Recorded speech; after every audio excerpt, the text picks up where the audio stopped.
Hello there and welcome to the new channel. Here to help you see the new you. My name is Carmine Ortega. Dennis Calamba. This is Nato Agbayani. My name is Juan Lu. I'm Chino. I'm Trisha. This is Apple Manansada. This is Attorney Carlo Ibanez. This is Attorney Sheila Santiago. This is Angie. This is Orgami. My name is Dante Salama. This is Jesse Francis Rebustillo. I'm Dania Cunha. Mon Mendoza. I am Mapet Erhila. I'm Leo Bryan. Mike.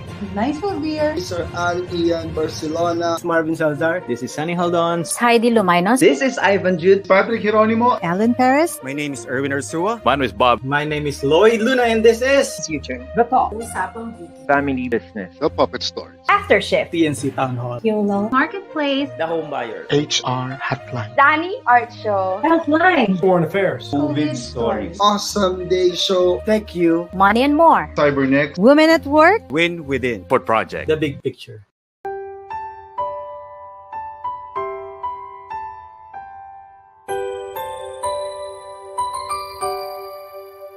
Sometimes life lets you down and you feel that you are done. You just want a morning run because the fun is all gone. Sometimes life makes you proud when you look far and wide, when you leave the pain behind and see the brighter side.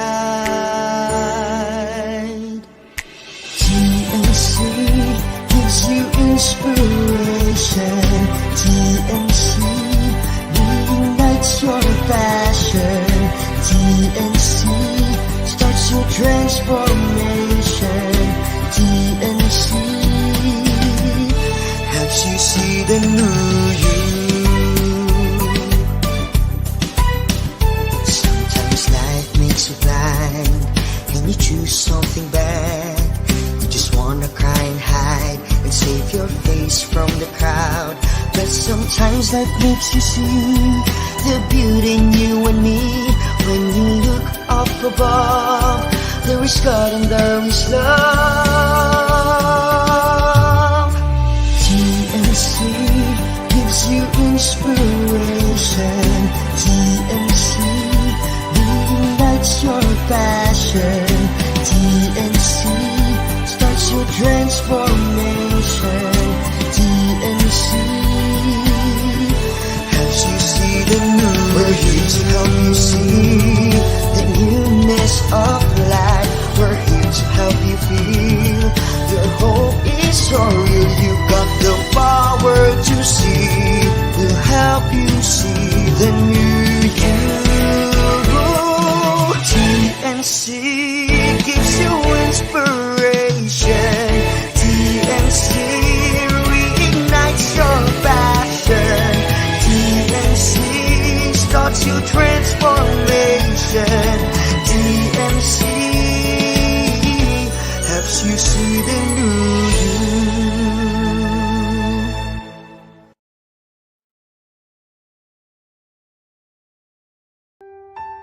The new channel.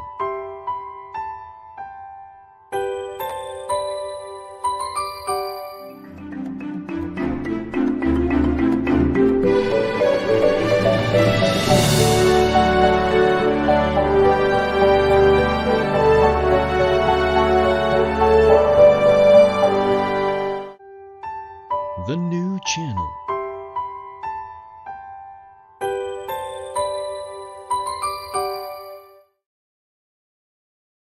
The views, opinions, and insights expressed in the following show are those of the hosts, producers, guests, and viewers. They do not necessarily reflect the position of the channel. Viewer discretion is advised. Good afternoon. Welcome to the new channel, here to help you see the new you. This is Jesse Francis Rebustillo, your host to this wonderful program, the HR Hotline.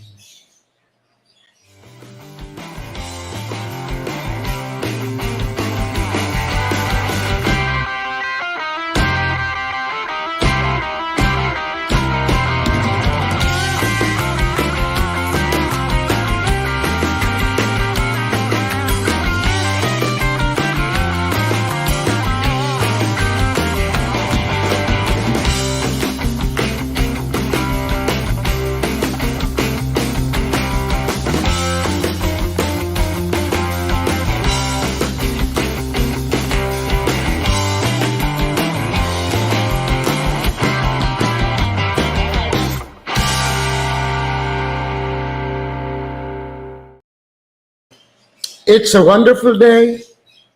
The birds are singing, and my pet dogs are all around me. So if you hear them bark, they're all around me. Okay, today we are going to discuss evidence-based HR, research-based HR. HR is taking care of people. HR is the art and the science, the process of motivating, leading, training, remunerating. The question is, what are our bases? Do we have factual data for real experiences? When we make decisions for our human resources, are we actually doing emphatic listening? You listen with your ears, understand with your head, answer with your heart. Or is it the other way around? That's more emotional and inclined into your intuition or gut feel. Do you have your HRIS so that you'll have data? Or are you that one of those which I am actually, I'm so, up to now, I cannot really take it. They take a lot of, what they call this, they would like to be tech savvy, and then they attend webinars on analytics, wherein they don't even have data. So when HR, especially if you are now doing HR partnership, there's a big difference between an HR BP, business partner, or the HR mindset of the HR business partnership. What are those things that you supply management? We'll discuss about it. We'll discuss about from acquisition down to your termination of employment. You don't terminate people. It's not kill. It's actually terminate the employment of employees. But are we research based, or do we actually gather data, collect, so that later on we can collate and analyze them for our use for future references? Now, most especially that we are in a pandemic, now most especially that we are leading into a new era, are our decisions actually based on facts? So this is actually our discussion now. I invited somebody who is a dear friend of mine. Usually, whenever it was face-to-face, he greets me and hugs me. He's actually a graduate of psychology from De La Salle University, Das Marinas, and like me, she's a magna cum laude. I like her. You know, last time she was engaged in a PMAP event, and I was so amazed how articulate she is. And she's so humble. The only thing that's why I like her, because she does great things, but she's still very, very humble. She's actually very much engaged with the LeadCom. She's a co-chair and then actually in charge of marketing, and also with the PMAP Research Committee.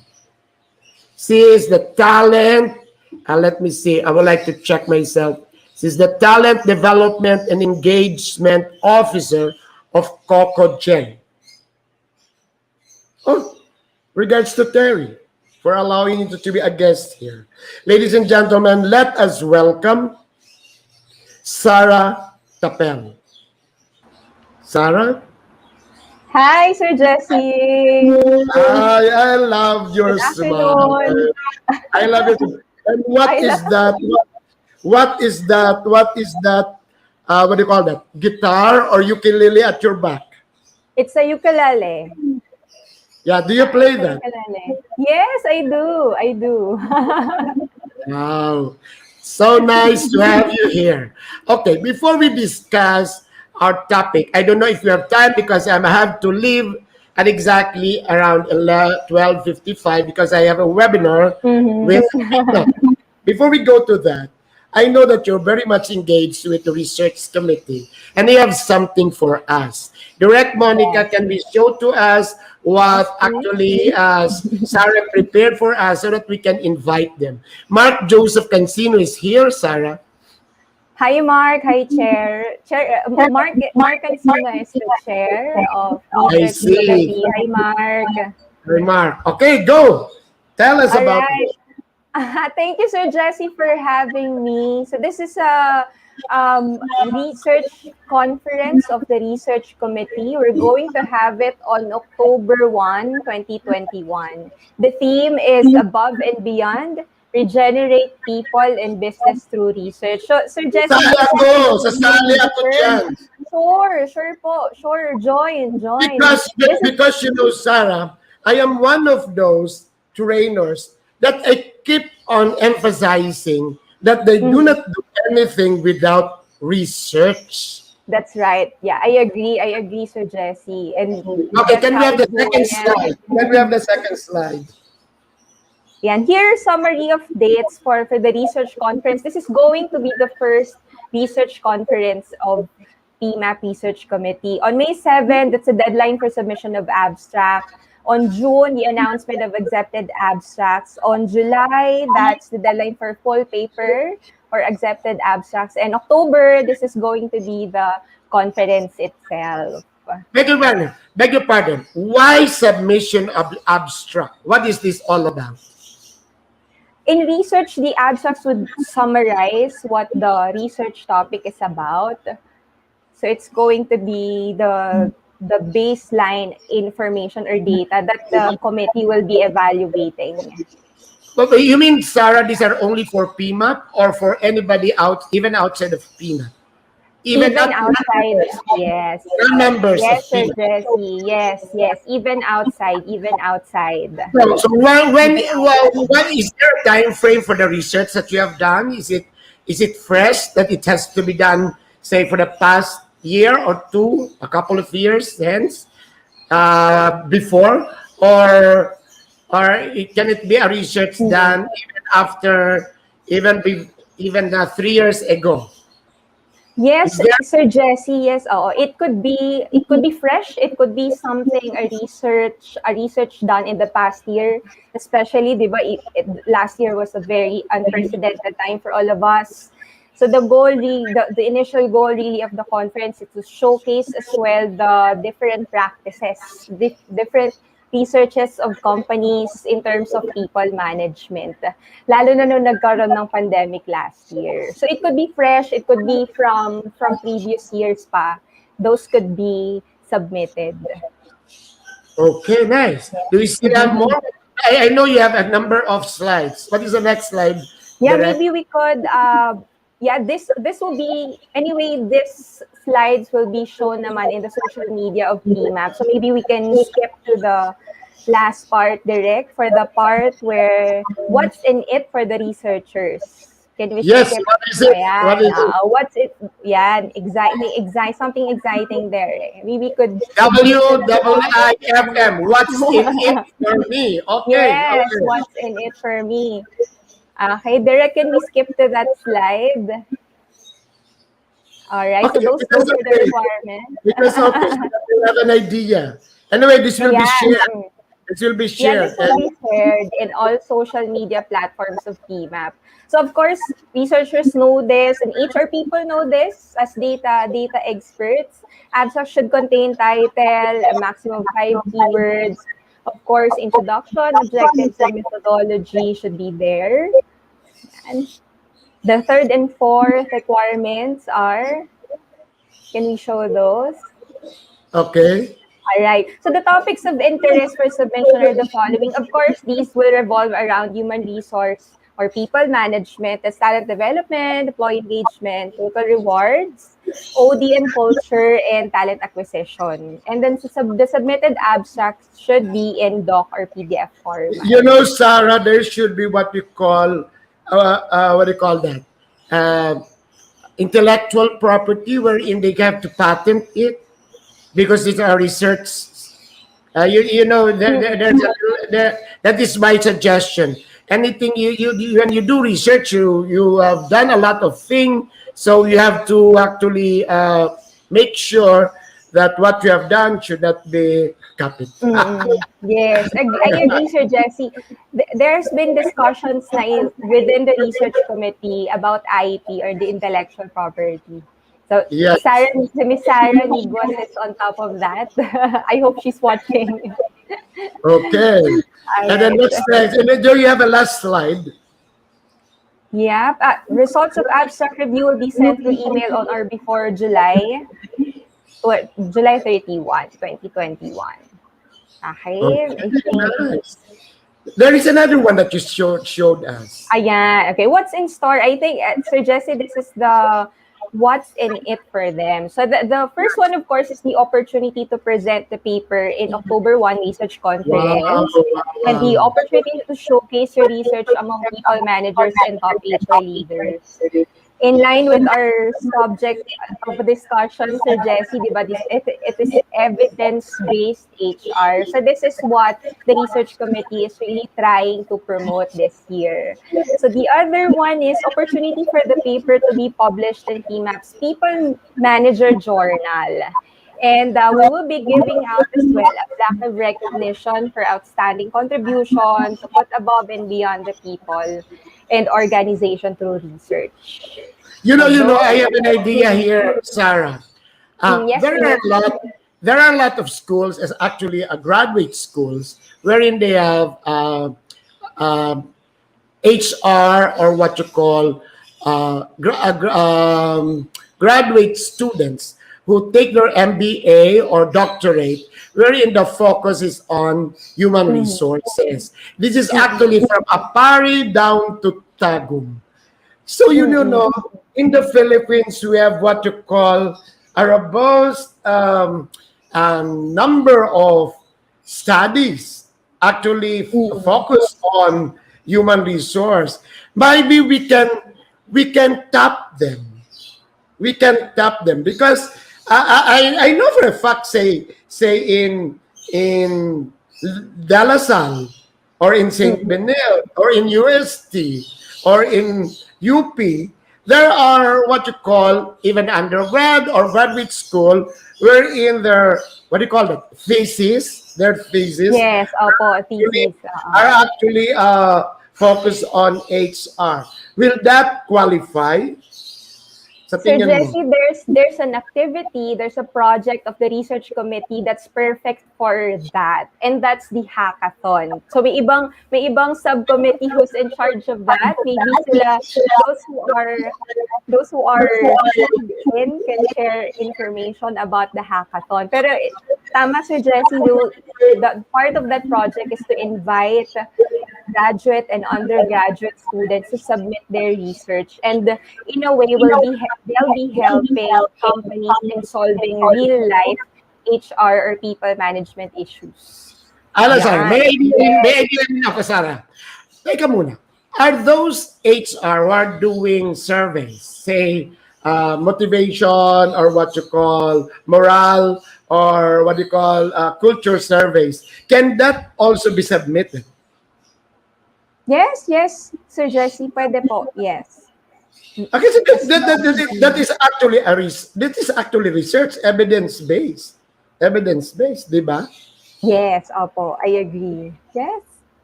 Okay, do you still have something for us? Do you still have something for us? This is a continuation of what's in store for the researchers. Oh, yeah. Wow. Yeah, may cash prize for the undergraduate, graduate, and professional researchers.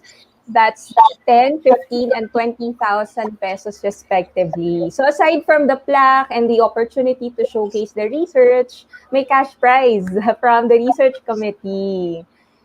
And there's a registration fee, for information of everyone who's tuned in, for students, professionals, and hindi ko makita tong part na to. You're inviting foreign researchers as well. So if they are a PMAP and non-PMAP member, may corresponding registration fees. I see. This is a nice initiative. Just imagine after how many decades during the time that I was president, it was the 60th year, that was 2016. So we're around 65, 66 years. So it's only this time that we are actually focusing on research-based HR. And this is one way of inspiring people to really practice and adapt researches in their organizations. Okay. Yes, Sir Jesse. Yes po. Opo. What about this one? Yan, di ba? Aside from the research conference, and will also be having learning sessions for every month. So on April to October, these are the different topics. I hope you could join.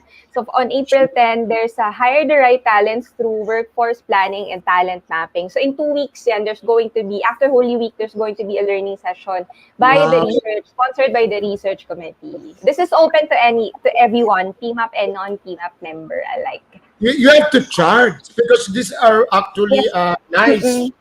These are nice. Yes, may minimal charge, Sir Jesse. Okay. Yes. And that's very, very nice. Okay. So I just hope when we share this episode, I'm sure that they can calendar it already and they have to attend. So there goes. So let us start our conversation. So here, we start, right?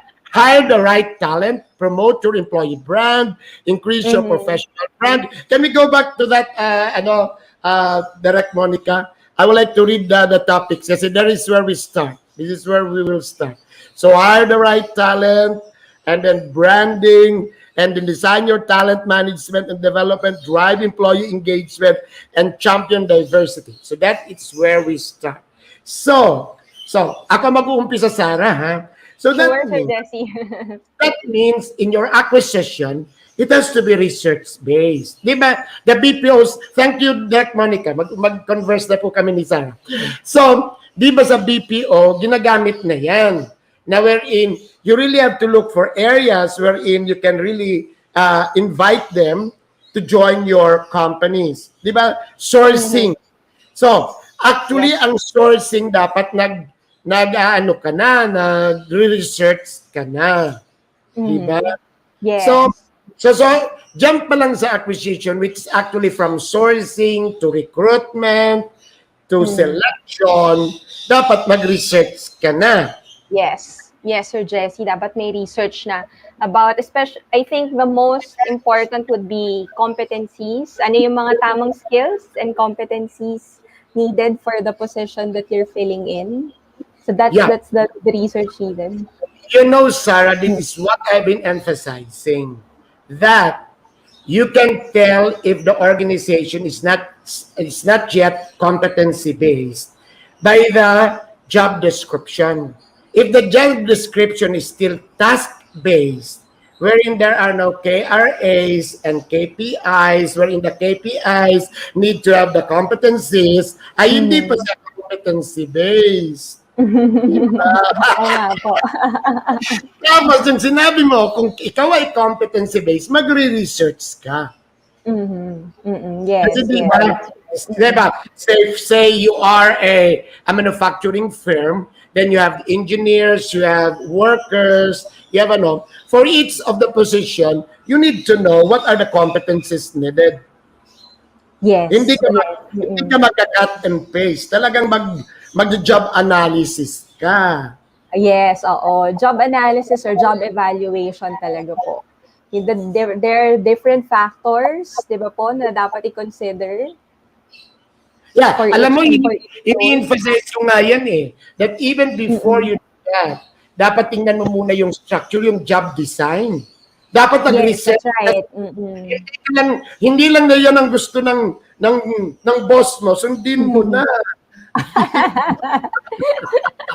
Hindi na With pwede all- yun. With all the technology that we have, that it's not even hierarchical, it can be what they call, ano nga tawag nun? Yung it's not hierarchical anymore, matrix. May mga organization na dapat gagamitin mo na yun and you need research for that. Diba? So that's one. Then the second one, dun sa topic ako nag-ano sa usapan natin ha. Brand. Sa brand, di ba meron kang topic on branding? Kaya dapat isali mo ako doon sa mga topic na yun kasi ang dami. Then when it comes to branding, dapat magre-research ka rin. Kasi di ba branding is the DNA. The DNA. And the HR must research why is the vision formulated that way? Why is the mission formulated that way? Bakit ba yung values? Kasi gusto mo lang maglagay dyan ng teamworthiness. Dapat research-based. Diba? Alam mo, anchored po sa, yes, saka dapat anchored talaga sa value and sa, kumbaga sa, ano ba yung vision ng company? Ano yung direction niya? I think that's what's really important, especially now na ang daming companies, they fold up, hindi nakakasabay sa crisis or sa competition. I think what's critical is knowing your why and always going back to that. And in branding, it has to be shown sa branding, ng employer branding. Okay. I want all of those who are going to listen to us and view us, be educated. Hindi naman. Diba? Ang dami ang nakalagay sa vision to be number one, to be the leader, to be dapat research-based yan kasi malay mo, mayroon pa talagang greater than you are and you cannot really be the number one. Diba? Yung ambition to be the number one in 3 years' time, Diyos ko, Diyos mio. Tapos ang kalaban mo ay San Miguel o kalaban mo ay COCOGEN. Has to be realistic din po. So, even with the branding, HR must be able to do research. Actually, ang tawag yan is you go into the DNA. The DNA. So, dalawa na nausap natin. Yung pangatlo is talent development. Ayan, trabaho mo yan. So, what are how do you make your talent development initiatives research-based? O ikaw na mag-share sa atin. Of course, we have to, in terms of talent level, what we do with our organization, it's also competency-based. We have to go back to, there should always be a baseline, di ba? Di ba yun naman po talaga ang research, dapat may anchor tayo. So in terms of talent development initiatives, what we do is competency-based so that we know if a program is either remedial or developmental. We need to know baseline competency level of our people, what they need right now. So we do, all HR leaders know training needs analysis or learning needs analysis so that it has to be done. That's part of data gathering. Di ba po, Sir Jesse? That's a joint effort by... Sarah, I do a lot of webinars and I deal with HR. Sad to say, I hope hindi yung makikinig yan, wag mas sumama ang loob. Alam mo, dapat before they got me, dapat nagkaroon na ng TNA. Alam mo, ang gumagawa ng TNA, ako pa. Nakakatuwa. Nakakatuwa. So, actually, yung sa HR, yung ADI is not yet appreciated. Alam mo, dapat almost all ng HR, ng PMAP, mag-member nitong research committee. I suggest, sabihin mo, dapat requirement. Dapat requirement kasi lahat ng ginagawa natin should be research-based. I agree po. Opo. Kaya, And welcome naman for volunteer, Sir Jesse. Thank you for plugging research committee. Welcome for volunteer. Meron pa tayo mapasok before we have the break, ha? Kasi may oras pa naman to. So, we do TNA. Yan, kasama sa TNA, that is for your training, that is for your learning and development. Pero di ba, ang talent development is actually the owner of succession planning. Ikaw nagtatay ng succession planning, di ba? Nasabing kanina yung remedial and developmental. Developmental is actually for the potential, di ba? Yes. Yes, Research naman yun, Sarah. Research naman yun. Hindi lang yung guwapo, maganda, yun na yun, performer. Naku, mahirap po yun. Baka nakikinig sa JBJ, lagot tayo. Si Mark ang nandito. Alam mo, dapat talaga, Mark, dapat magpilit ka na dapat yung lahat na HR dapat mag-research kasi maturuan ito. Kasi di ba, even that's one of the 9 bucks. The 9 bucks thing, that is a very basic and that is a very, sometimes badoy-badoy sasabihin natin. But you know, for lack of any tool to use, that can be research-based kasi di ba you go around, nag-educate ka, nag-interview ka, at least evidence-based. Yes. Alam mo, ang suggestion ko, Mark and Sarah, is, si Mark dapat i-guess din natin dito kasi alam mo, dapat niyan, ang problema is the how, Sarah. Ang problema is the how. It's so easy to do, sabihin natin, TNA. It's so easy that for your, you do career pathing, career dev. Ang mahirap is the how. So I think the research committee should really have the process. Kasi yan ang problema. Now, so tapusin natin yung talent development before we go to a break. So after that, you evaluate. Tell us, di ba ikaw ay talent development ng COCOGEN? How do you evaluate, Sarah, ngayon? How do you assess learning and development? Di ba, Sir Jesse would agree with me that the return talaga of ano ba yung gusto nating output kapag may training or learning program. It's of course how people apply what they learn in their work or in the performance of their work. So the final level of evaluation would have to be if na-apply ba ng employee or may epekto ba sa kanya yung training program, nakatulong ba sa work niya. That's the ultimate. Manda cum laude ka talaga. That is Kirkpatrick. You know, there are times nagsasabi ako daw, how dare you evaluate me if I am an expert of what I teach? Ganun ako kayabang. Di ba kasi yung ini-evaluate ka, expertise. Just ko kaya ka nga nag-attend sa akin, kaya hindi mo alam, tapos you're going to evaluate. Sabi ko, what you have to evaluate is Kirkpatrick. What is your reaction? What is your learning? What is your behavior? And after a while,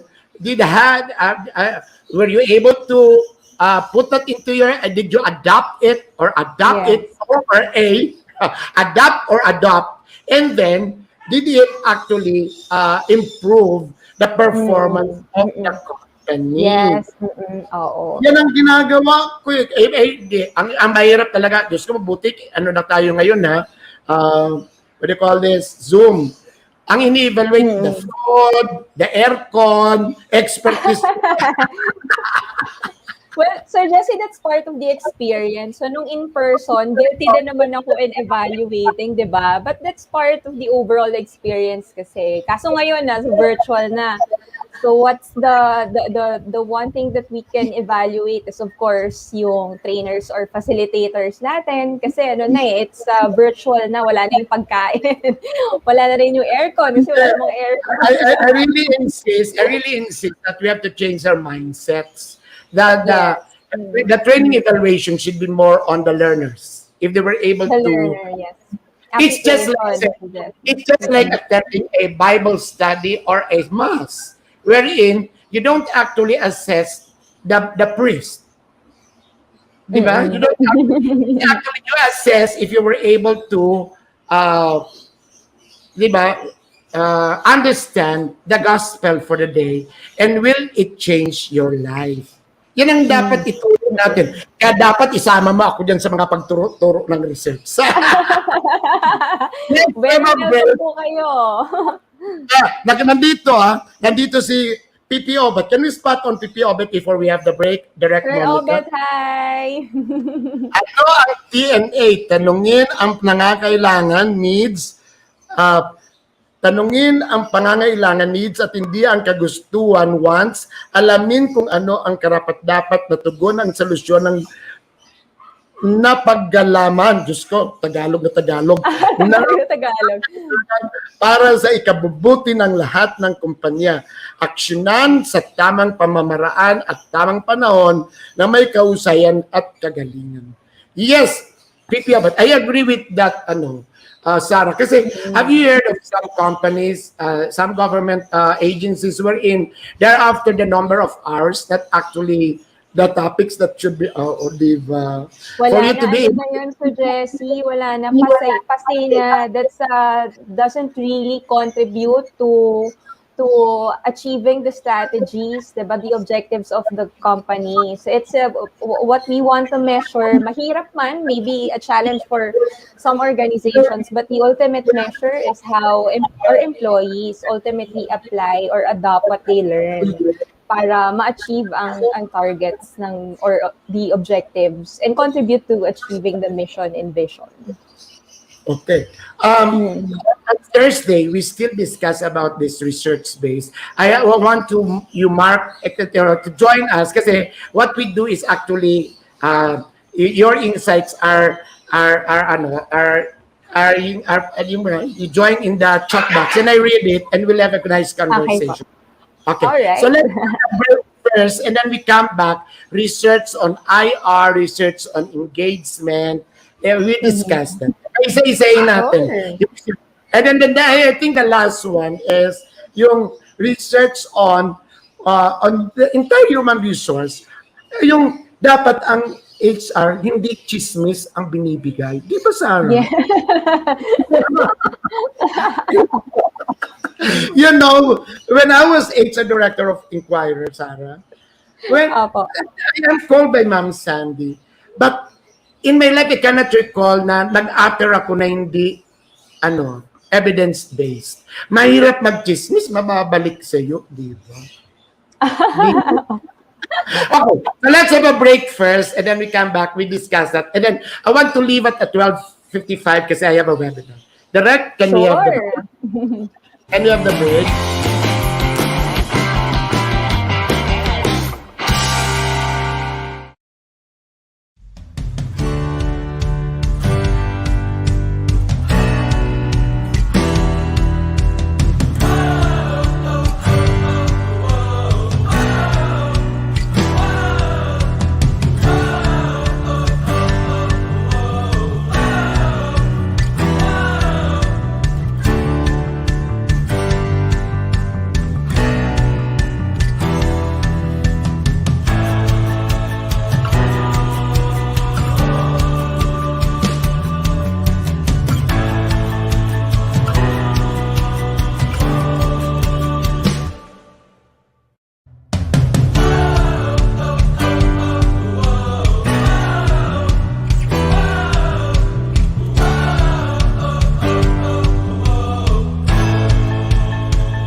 Direct Monica, can we have the poster wherein we'll invite, and then after that, the women poster also? The poster first for all the TNC shows. So I invite, this one, the global women that are actually who rule 2021. These are 22 keynote speeches, one live stream summit to celebrate the International Women's Month. Watch the Global Women Who Rule 2021 on March 27, 1 p.m. to 7 p.m. live stream on the new channel. This event is for you. So inviting everybody who's going to watch and is going to view this later on, especially if you're an HR person, watch that. That is a Saturday, you're at home, and we are actually on the bubble. There's nothing else to do but to watch the Global Women Who Rule on 2021. That is actually on TNC. It's live stream. So you just visit TNC and then gain and be proud This will be dedicated for your mom, for your sister, and for yourself.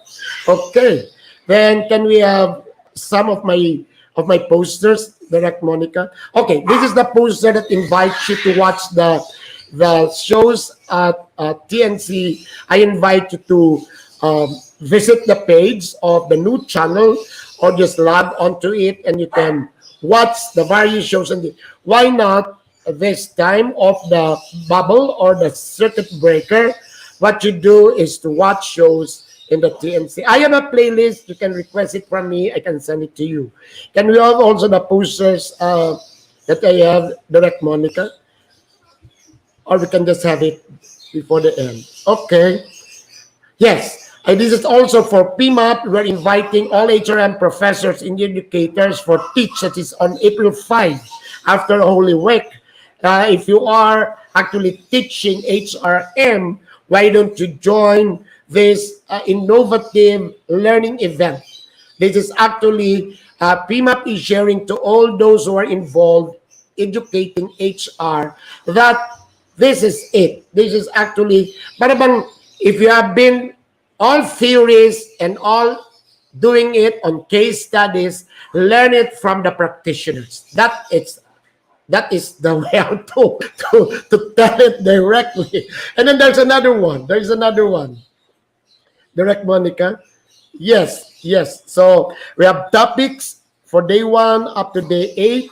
And so invite all those who are actually, there are HR people who are actually teaching, and this is the time that you can be updated. One thing with me, the reason why I'm not bragging, I am a little bit engaging in my webinars because I still practice. I am a consultant. So my examples are not actually business cases wherein Mr. A and Mr. B. My cases are actually chismis, real thing. So when I teach in the certification program, my students can attest. I don't actually follow the case studies that are given. What we do is actually they bring in their personal experiences and cases, and we discuss it. And that should be the way to make it engaging. So this the teach program of PMAP is actually an innovative way wherein we would like to share the practice to those who are actually teaching HR in schools. Okay, so let's go back to Sarah. Sarah. Ang dami ko lang na-share hanggang yun. Okay, we still have time. So let's go to IR. Diba? Is COCOGEN, do you have a, what do you call this, a union sa COCOGEN? Wala po, Jess, wala. Okay, even though it's non-unionized or unionized, dapat mayroon kang research, di ba, every CBA. At I would like to share this, Jen, Sarah. Ang isang HR must know how much is the cost of an individual employee. Alam mo, nagawa ko yan sa Inquirer. Wow.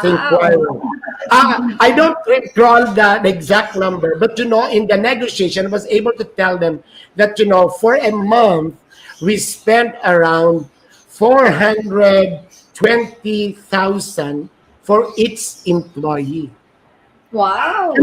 You know what I did was actually look into the utilities, yung electricity, the water, the coffee, the rice subsidy, the eyeglass subsidy, everything.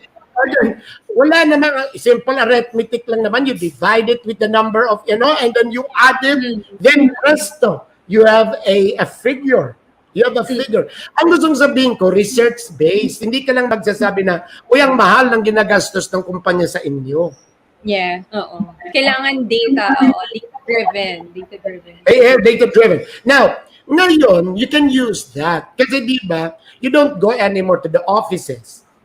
So, wala na utilities. So, dapat ang HR must be able to compute that so that yung savings pwedeng magastos, di ba? Ma-reallocate, Jess. Oo, ma-reallocate. Di ba pwedeng mag-Zoom party o magpalala-move? Yes, I agree.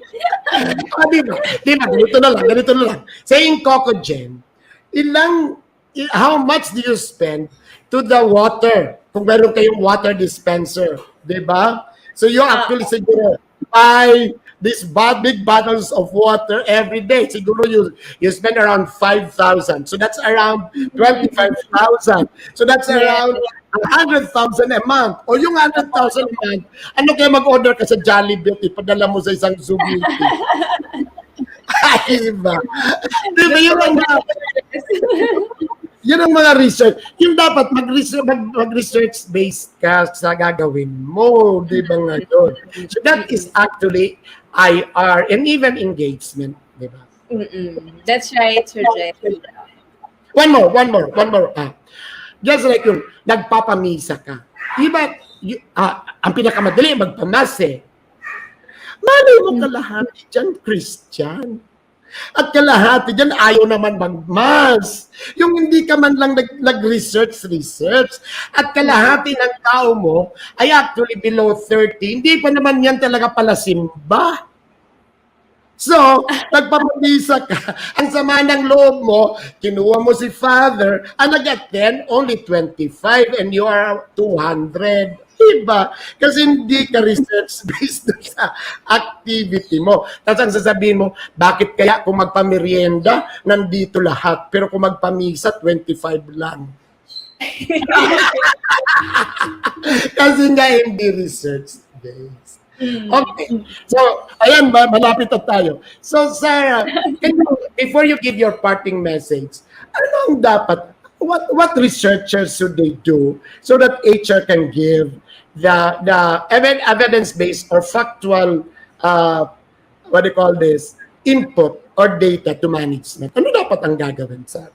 Before your parting message. I think, Sir Jesse, to drive home our point po of being a data-driven HR, it's important for HR leaders to know the business, know the key performance indicators or KPI or KRA, whatever you call that in your organizations. Kasi for us to be strategic, we have to know the numbers. Kahit hindi sabihin natin na hindi natin field yung numbers, but we have to, because that's what our business leaders are looking at. Because at the end of the day, it's HR, ayaw man natin, di ba, aminan, but the HR is cost center. So it's important really for leaders to be supplied with the figures, whether gastos per employee, magkano nagagastos on training, on compensation benefits. It's important that we have those. It could be challenging for those na walang dashboard or any analytics tool, pero we could always, start with what we have. What's important is that we mine the data available to us and analyze that data and provide it to our business leaders. And I think what makes it human is providing our insights into the numbers. We use stories to interpret those numbers and provide that interpretation or analysis to our business leaders. And I think that's how HR is data driven. Right. I remember the discussion with Josiah Go, wherein he told us what is the value that we can give, diba? What is our value proposition? I can recall that, say, in strategic planning, finance will always, of course, have to say on the budget and on the expenses. Marketing will always have a say on what is the viability or what is the market situation. And then operation will always have to say on the supply and demand. And then they ask us, what is our value proposition? So I think the value proposition is for us really to understand all these inputs and put innovation. So the HR value proposition is to actually, because they're the people, we are in charge of the people, diba? Yes. The balance is people, operations, marketing, and finance. So we are actually the lead. So, and what is our value proposition? It's in innovation. So if marketing tells us about the situation of the market, that it's bleak, there is no market at all, then it's HR's part wherein we have to input innovation. If finance is actually telling us that we have to try to economize and everything, that because there is a pandemic, then HR must be able to input what should be the innovative ways to economize, but not actually sacrificing learning and development. Yes, I agree. So I think, tama kang you spot on talaga, manya cum laude ka talaga, na ang gawin is for HR to really be knowledgeable of the business continuity. Tama po. Yes po. Okay. Tama po. So, I want you to be back on Thursday, but pero as ano lang hindi na ano lang, doon lang sa invitees. Si Mark na po ba yung next? But before we go, can we have your parting message? All right. For HR leaders out there, business leaders who are tuned in right now sa TNC, the topic is evidence-based HR or data-driven HR. I think what's important for us HR leaders, I just like to repeat, siguro yung we have to, for us to become a strategic partner of our organizations, we have to know the numbers. And Sir Jesse, coming from an insurance or financial services company, we've been led by an actuary for so long. Kaya, the value of numbers or figures and data was really, we realized the importance of that. And in your organizations, mine that data, kahit ano pang, start with the basic tools. If you don't have the analytics tools right now, start with the basic. As long as you're analyzing your data, as long as it's objectively obtained, I think you're on the right path as an evidence-based or data-driven HR. I think that's it, Sir Jesse. Thank you very much, Sarah. It's so nice. I love your smile. And then thank you. Yes, ladies and gentlemen. Thank you, Sir Jesse. I have early because I have a webinar with PMUP in 2 minutes time. But that's it. Thank you, Sarah. Thank for you. HR, in anything that we do, it has to be evidence-based for our credibility. HR is a science and an art. But I think let us be inclined on science. Of course, a lot of things will go with it. We have to be tech savvy. We have to know how to use our data to analyze it. But the thing is, we have to make sure right now on any decision that you are doing, it has to be evidence-based and has to be researched. If you notice it was a very light conversation, but we started from sourcing, acquisition, down to succession planning, and everything. You know, I like it the way we discuss it with Sarah. It is so light, but everything, if you listen, it is actually research-based. And again, I would like you to join the research committee of PMAP on their initiative, on their project that they are going to have in October, a conference on research. But before that, we have to submit our abstracts. And of course, they also have their learning event. Can we go to the okay. So just watch it. Thank you very much. Thank you, Sarah. Thank you, Monica. Bye-bye. See you on Bye. See you. Bye-bye. Diyos mabalos po. Ito si Jessie Francis Rebustillo.